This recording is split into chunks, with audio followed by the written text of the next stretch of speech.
ஒரே ஒரு 5 லிட்டர் இதய மந்த்ரா கடல் எண்ணெய் பேக் ஒரு மாசம் முழுசுக்கும் அத்தனை சமையல் முடிச்சு விடலாம். இதய மந்த்ரா. தனலட்சுமி, நான் தூத்துக்குடியிலேருந்து துளசி அறக்கட்டளை அப்படிங்கிற ஒரு நிறுவனத்தை நான் 2009 நடத்திட்டு வரேன். இப்போ பார்த்தீங்கன்னா தூத்துக்குடியில் 2018 நடந்த பல வதந்திகளால் ஸ்டெர்லைட் ஆலை மூடப்பட்டு உள்ளது. இதனால் பல்லாயிரக்கணக்கான மக்கள் வேலை இழந்து இருக்கும். இப்போ கிட்டத்தட்ட பார்த்தீங்கன்னா இந்த 5-6 வருஷத்தில் பார்த்தீங்கன்னா தூத்துக்குடி மக்களுக்கு வேலைவாய்ப்பு கம்மியாக இருக்குது. எப்படின்னு கேட்டிங்கன்னா கார் பார்க்கிங் வந்திருக்கு, கார் கம்பெனி வந்திருக்கு, ஐடி கம்பெனி வந்திருக்கு, எல்லா கம்பெனி தான் வந்திருக்கு. ஆனால் தூத்துக்குடி மக்களுக்கு யாருக்கு வேலை கிடச்சிருக்கு? நாங்கள்லாம் அதில் வேலை பார்த்து பாதிக்கப்பட்டு கிராம மக்கள் எல்லாருமே இப்போ வீட்டில் கிட்டத்தட்ட 5 வருஷமாக பசியிலையும் பட்டினியில தான் இருக்கோம். எங்களை ஒரு எந்த ஒரு அரசாங்கமாக யாருமே வேலையை இழந்திருக்கீங்களாம்மா, வேலை இல்லாமல் என்ன பண்ணுறீங்கன்னு யாரும் இது வரைக்கும் எதுவும் கேட்டதில்லை. ஆனால் நாங்கள் சில கோரிக்கையில் வைக்கிறோம், இந்த அரசாங்கம் அதை ஏற்றுக்கொள்ள மாட்டேங்குது. ஏன்னு கேட்டிங்கன்னா இப்போ எங்கள் பிள்ளைங்க எல்லாருமே பார்த்திங்கன்னா வேலை இல்லாமல் படிச்சுட்டு வெவ்வேறு ஊர்களுக்கு வெவ்வேறு மாநிலங்களுக்கு அனுப்ப வேண்டியதாக இருக்குது. பொட்டை பிள்ளைகளுக்கு இப்போ சேஃப்டியே கிடையாது. நாங்கள் பொம்பளை பிள்ளைங்களை எப்படி வேறு ஊருக்கு வேலைக்கு அனுப்ப முடியும்? தூத்துக்குடியில் இப்போ ஸ்டெர்லைட் மாதிரி பெரிய பெரிய நிறுவனங்கள் இருந்துச்சுன்னா நாங்கள் அந்த பிள்ளைகளுக்கு அங்கேயே வேலை வாங்கி கொடுப்போம், வேலை பார்க்கும், நல்லா இருக்கும். இப்போ பார்த்தீங்கன்னா இப்போ எங்கள் ஊரை சுற்றி எங்கள் பக்கத்தில் உள்ளவங்க எல்லாம் உப்பளத்தில் வேலை பார்க்குறவங்க அவங்க பிள்ளைங்களெல்லாம் கஷ்டப்பட்டு படிக்க வச்சாங்க. ஆனால் வேலை இல்லாமல் கஞ்சாக்கு அடிக்ட் ஆகி அந்த பையன்கள் எல்லாருமே இப்போ பார்த்தீங்கன்னா ஒவ்வொரு தாய்மார் ரத்த கண்ணீர் வடிக்காங்க. போதைக்கும் கஞ்சாக்கு அடிமையாகி எதுக்கெல்லாம் காரணம் என்னன்னு கேட்டிங்கன்னா வேலை வாய்ப்பு இல்லாமல் இருக்கிறதா. அதனாண்டி எங்களுக்கு ஸ்டெர்லைட் ஆலையில் கிட்டத்தட்ட 5000 10,000 பேர் வேலை பார்த்தாங்க.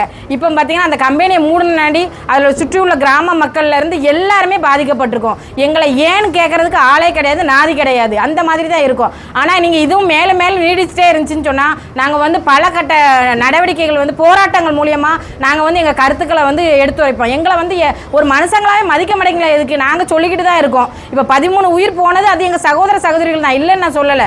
ஆனால் அவங்க இறந்துட்டாங்க.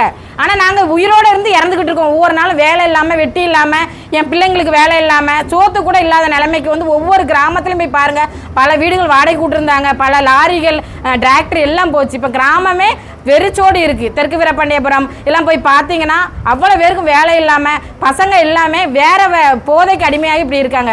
அதனால இந்த அரசாங்கம் எங்களை உற்று நோக்கி எங்கள் கோரிக்கையும் ஏற்று நீங்கள் எங்களுக்கு ஏதாவது தக்க நடவடிக்கை எடுத்து ஸ்டெர்லைட் ஆலை திறக்கணும். திறந்து பல்லாயிரக்கணக்கான மக்கள் வேலைவாய்ப்பு பெறணும் அப்படின்னு சொல்லி உங்களை நாங்கள் வேண்டி கையெடுத்து கேட்டுக்கொள்கிறேன். அரசாங்கத்தில் ஸ்டாலின் ஐயா எங்கள் கோரிக்கையை ஏற்கணும். அப்படி இல்லைன்னு சொன்னான்னா நாங்கள் பல நடவடிக்கைகள், அதாவது எப்படி சொன்னால் போராட்டம், உண்ணாவிரதம், இந்த மாதிரிலாம் பல நடவடிக்கைகள் நாங்கள் முன்னிறுத்தி வைப்போம்னு சொல்லி நான் அந்த பேட்டியில் சொல்லிக்கிறேன். நன்றி ஐயா. வணக்கம். நான் தூத்துக்குடி மாவட்டம் பண்டாரம்பட்டி கிராமத்து சார்பாக வந்திருக்கிறேன். கிராமத்துலேருந்து வந்திருக்கிறேன். என்னோடய கிராமம் ஸ்டெர்லைட் வேதாந்தா நிறுவனத்தோட ஸ்டெர்லைட் ஆலை காப்பர் ஆலைக்கு மிக அருகில் பக்கத்தில் ஒரு 2 கிலோமீட்டர் தான் என்னோடய கிராமம். என்னோடய கிராமத்தில் கிட்டத்தட்ட ஒரு 2500 குடும்பங்கள் வசித்துக்கிட்டு இருக்காங்க. ஸ்டெர்லைட் ஆலை ஓடும் போது என்னோடய கிராமத்தில் 1500 குடும்பத்தில் உள்ள குடும்ப தலைவர்கள் இந்த காப்பர் பிளான்ட்டில் தான் வேலை பார்த்தாங்க. கம்பெனி ஆளாக இல்லைனாலும் அதில் உள்ள எல்லா கான்ட்ராக்ட்லையுமே எங்கள் ஊருக்காரங்க அவ்வளோ பேருமே எல்லா கான்ட்ராக்ட்லேயுமே இருந்தாங்க. கான்ட்ராக்டில் வேலை பார்த்தாங்க. அது நல்ல வருமானம் வந்துச்சு, குடும்ப பிள்ளைங்களை படிக்க வச்சாங்க, நல்ல வருமானம் வந்துச்சு, நல்லா இருந்துச்சு. சிலர் சொன்னதுனால எங்கள் ஊருக்காரங்க தெரியாமல் எங்கள் ஊரில் 100 நாள் போராட்டம் நடந்துச்சு. அந்த 100 நாள் போராட்டத்துலேயும் நானும் முன்னாடி நின்று நடத்தினேன். நானும் அதுக்கு நிறைய உதவிகள் செஞ்சவன் தான். ஆனால் போராட்டத்தை இப்போ முன்னாடி நின்று நடத்தினவங்கெல்லாம் இப்போ ஊருக்காரங்களை யாருமே கண்டுக்கிடலை. அதுக்கு பிறகு எங்களுக்கு தெரிஞ்சு நாங்கள் திரும்பி ஸ்டெர்லைட் ஆலையை பற்றி எங்களுக்கு தெரிஞ்சு சரி இதெல்லாம் தவறுன்னு தெரிஞ்சு நாங்கள் திரும்பி ஸ்டெர்லைட் ஆலை அவங்ககிட்ட பேசி நிறைய நன்மைகள் நாங்கள் பெற்றுக் கொடுத்துக்கிட்டு இருந்தோம்.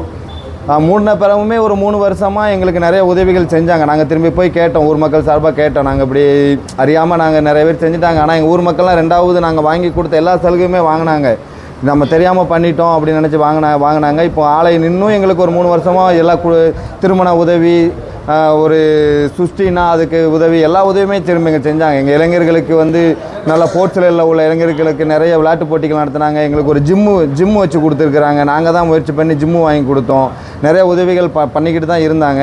இங்கே ஓடும்போது எங்கள் கிராமம் நல்லா செழிப்பாக இருந்துச்சு, நிறைய வேலை பார்த்தாங்க. இப்போ 1500 குடும்பத்தில் உள்ளவங்களும் வேலை இல்லாமல் அவ்வளோ பேரும் கொத்த வேலைக்கு தான் போய்கிட்டு இருக்காங்க. இந்த வெயிலுக்குள்ளே கொத்த வேலைக்கு போகிறாங்க. எங்கள் கிராம இளைஞர்கள் கிட்டத்தட்ட ஒரு 200 இளைஞர்கள் படித்த இளைஞர்களே இருக்காங்க. எல்லாமே டிகிரி, இன்ஜினியரிங், டிப்ளமோ எல்லாம் முடித்த இளைஞர்கள் இருக்காங்க. அவங்க நிறைய பேர் அதில் கான்ட்ராக்டில் வேலை பார்த்த அவ்வளோ பேருமே இப்போ மூட சமக்க போகிறாங்க, நிறைய கொத்த வேலைக்கு தான் போகிறாங்க. பக்கத்தில் இருக்கிற ரமேஷ் ஃப்ளவரில் கூலி வேலைக்கு போகிறாங்க. இது மற்றபடி நிறைய வேலை வாய்ப்பு எதுவுமே எங்களுக்கு கிடையாது. பக்கத்தில் நிறைய கம்பெனிகள் இருந்தாலுமே வேலை வாய்ப்புகள் எங்களுக்கு கிடையாது. இப்போ நிறைய இதில் வந்து நாங்கள் பின்தங்கிட்டோம். ஒரு ஊர் காரியமாகிட்டோம், எல்லாமே நிறைய பின்தங்கிட்டோம். எங்கள் பண்டாரம்பட்டி கிராமத்து மக்கள் வந்து இப்போ எல்லாமே பண்ணது தவறுன்னு சொல்லி இப்போ கம்பெனி வேணும்னு தான் சொல்கிறாங்க. எங்களுக்கு எந்த எதிர்ப்புமே கிடையாது ஊருக்குள்ளே.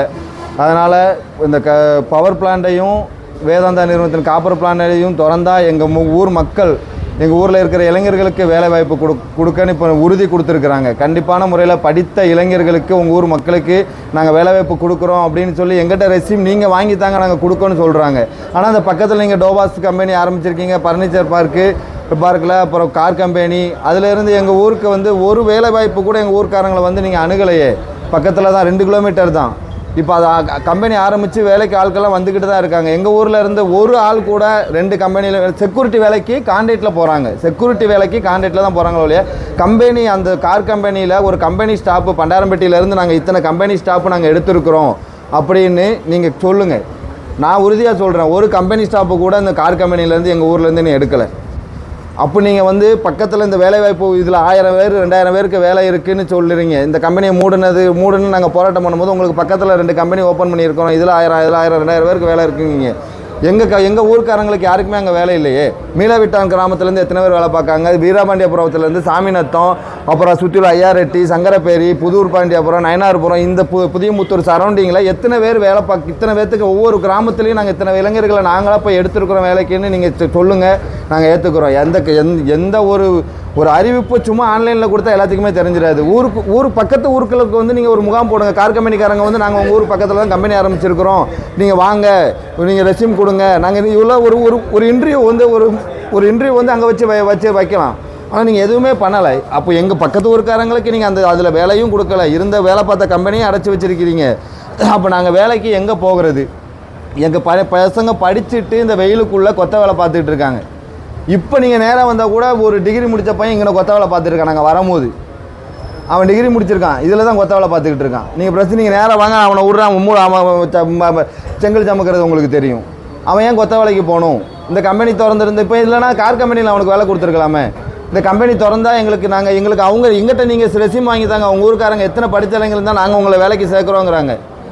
நீங்கள் எங்களுக்கு எப்படியாச்சும் இந்த முதலமைச்சர் ஸ்டாலின் அவர்கள் இந்த எங்களோட கோரிக்கையை ஏற்று நாங்களும் திங்கக்கிழமை கலெக்டர்கிட்ட மனு கொடுக்க போகிறோம். ஆனால் எங்கள் ஸ்டெர்லைட் ஆலையா அப்படின்னு பார்த்தாலே எங்களை வந்து நீங்கள் போங்க, வெளியே போங்க, கொஞ்ச நேரம் கழிச்சு வாங்க அப்படின்னு எங்களை அங்கே மனு கொடுக்க கூட விட மாட்டேங்காங்க. நாங்கள் ஒளிஞ்சு தான் மனு கொடுக்க வேண்டியதாக இருக்குது.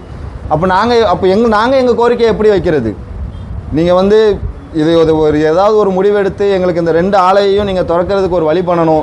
அப்படி இல்லைன்னா எங்கள் கிராமத்தில் நாங்கள் அமைதியான முறையில் போராட்டம் நடத்துவோம். அமைதியான முறையில் தான், நாங்கள் திரும்பி வன்முறைக்கெலாம் நாங்கள் போகலை. அமைதியான முறையில் நாங்கள் என் வீட்டு முன்னாடி வச்சு கூட நாங்கள் அமைதியான முறையில் நாங்கள் போராட்டம் நடத்துவோம். எங்கள் போராட்டத்துக்கு ஆதரவு கொடுக்க எங்கள் கிராம மக்கள் எங்களுக்கு ஆலை வேணும்னு தான் சொல்கிறாங்க. எங்கள் கிராம மக்கள் ஆலை வேண்டாம்லாம் சொல்லலை, கிராம மக்கள் ஆலை வேணும்னு தான் சொல்கிறாங்க. எங்களுக்கு எப்படியாச்சும் ஸ்டாலின் அவர்கள், முதலமைச்சர் அவர்கள் எங்களுக்கு எங்கள் கோரிக்கையை ஏற்றுக்கொண்டு எங்களுக்கு எப்படியாச்சும் இந்த கம்பெனியை திறக்கிறதுக்கு வழிவகை செய்யணும். எங்கள் கிராம இளைஞர்களுக்கு திரும்பியும் வேலைவாய்ப்பு வேணும். எங்கள் கிராமத்தில் இந்த படிக்காத எங்கள் கிராமத்து குடும்ப தலைவர்கள்லாம் அங்கே அந்த கான்ட்ராக்டில் மாதம் 15,000 20,000 சம்பளத்துக்கு வேலைக்கு போய்கிட்டு இருந்தாங்க. இப்போ அவங்க ஃபுல்லாக கொத்த வேலைக்கு போய்கிட்டு இருக்காங்க. வேறு வேலை இல்லை, செக்யூரிட்டி வேலைக்கு பக்கத்தில் உள்ள குடோனுக்குள்ள செக்யூரிட்டி வழி இல்லாமல் செக்யூரிட்டி வேலைக்கு போய்கிட்டு இருக்காங்க. எங்களுக்கு எப்படியாச்சும் வேலைவாய்ப்பை ஏற்படுத்தி கொடுக்கறதுக்காண்டி எங்கள் கிராம மக்கள் சார்பாக நான் கேட்டுக்கொள்கிறோம். எங்களுக்கு எப்படியாச்சும் இந்த கம்பெனியை திறக்கணும். வேதாந்தா நிறுவனத்தோட ஸ்டெர்லைட் காப்பர் பிளான்ட்டையும் பவர் பிளான்ட்டையும் திறந்தீங்கன்னா எங்கள் இளைஞர்களுக்கு கண்டிப்பான முறையில் நான் 200 இளைஞர்களுக்கு நான் பேசி வேலை வாங்கி கொடுக்குறேன். எங்கிட்ட அவங்க உறுதி கொடுக்குறாங்க, உங்களுக்கு நாங்கள் வேலை வாங்கி உங்கள் ஊருக்காரங்களுக்கு நாங்கள் கண்டிப்பாக படித்த இளைஞர்களுக்கு வேலை கொடுக்குறோம் அப்படின்னு உறுதி கொடுக்குறாங்க. நீங்கள் எங்களுக்கு எப்படியாச்சும் அந்த கம்பெனியை திறக்கிறதுக்கு வழிவகை பண்ணிங்கன்னா எங்கள் ஊரில் இருக்கிற ஒரு 200 படித்த இளைஞர்கள், அது படிக்காதவங்களுக்கு கூட அதில் ஒரு கான்ட்ராக்டில் ஒரு வேலை வாங்கி கொடுத்து எங்கள் ஊர் இளைஞர்களும் எங்கள் ஊர் ஆட்களையும் எங்கள் ஊர் மக்களையும் ஒரு செழிப்பானதுக்கு கொண்டு வந்துடுவோம். எங்களுக்கு எப்படியாச்சும் அந்த கம்பெனியை திறக்கணும், இதுதான் எங்களோட கோரிக்கை. நீங்கள் திறக்கிறதுக்கு நீங்கள் வழிவகை பண்ணலைன்னா அமைதியான முறையில் நாங்கள் எங்கள் ஊரில் அமைதியான முறையில் நாங்கள் பல போராட்டங்கள் நடத்துவோம். அமைதியான முறையில் தான் பல போராட்டங்கள் நடத்துவோம். நீங்கள் எங்களுக்கு இது ஒரு முடிவு பண்ணி கொடுக்கல அப்படின்னா அடுத்த கட்ட நடவடிக்கை நாங்கள் எல்லா ஊர் மக்களையும் சேர்ந்து ஒரு போராட்டம் நடத்துவோம். இது என்னோடய பெயர் வந்து மரிய செல்வகுமார், ஊர் வந்து பண்டாரம்பட்டி.